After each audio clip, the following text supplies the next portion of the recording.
Aujourd'hui au programme, l'Euro NCAP va sanctionner les voitures bardées d'écran et Aleph Aeronautics nous promet une voiture volante pour 30 000 €. Bienvenue à tous sur la chaîne Octane. Retrouvez une nouvelle vidéo tous les jours résumant l'actu automobile. Alors n'oubliez pas de vous abonner pour ne rien louper.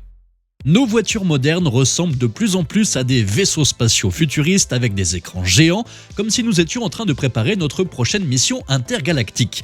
Mais les choses pourraient bien prendre un virage inattendu, un retour en arrière, car l'organisme Euro NCAP veut enlever des points aux voitures équipées d'écrans.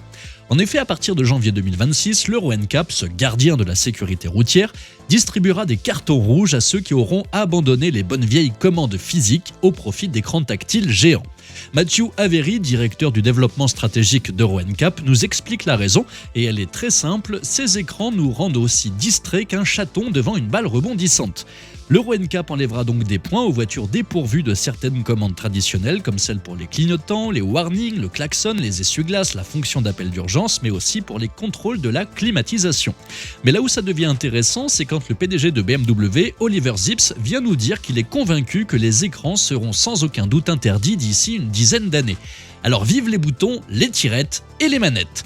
Dans le même temps, décollons vers le futur, là où les voitures volantes ne sont plus l'apanage de nos rêves les plus fous, mais bien notre réalité avec Aleph Aeronautics, une start-up qui fait dans la voiture volante. Ils ont même réussi à convaincre pas moins de 2850 clients d'ouvrir leur portefeuille et de précommander leur modèle. Il s'agit d'une machine électrique à décollage et atterrissage vertical, mais bien sûr tout ne se fait pas sans l'aval des autorités. La Federal Aviation Administration a donné son sceau d'approbation l'année dernière, permettant à ces bolides volants de prendre leur envol dans des endroits triés sur le volet. Cependant, il semble que le feu vert pour les routes soit encore en discussion avec la National Highway Traffic Safety Administration, mais Jim Duchovny, le PDG d'Aleph Aeronautics, croise les doigts en espérant que tout se débloquera.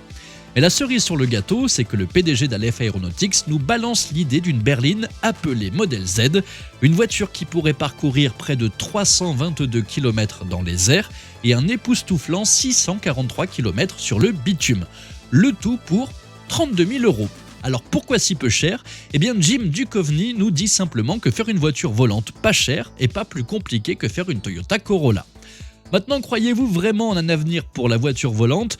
Et que pensez-vous de la décision de l'Euro NCAP pour un retour des commandes physiques dans nos voitures ? Dites-moi ça dans les commentaires. Merci à tous d'avoir suivi cette nouvelle vidéo. N'hésitez pas à vous abonner, à activer la cloche des notifications pour être sûr de ne rien louper, liker, partager et vous pouvez également venir nous rejoindre sur notre compte TikTok. Ciao !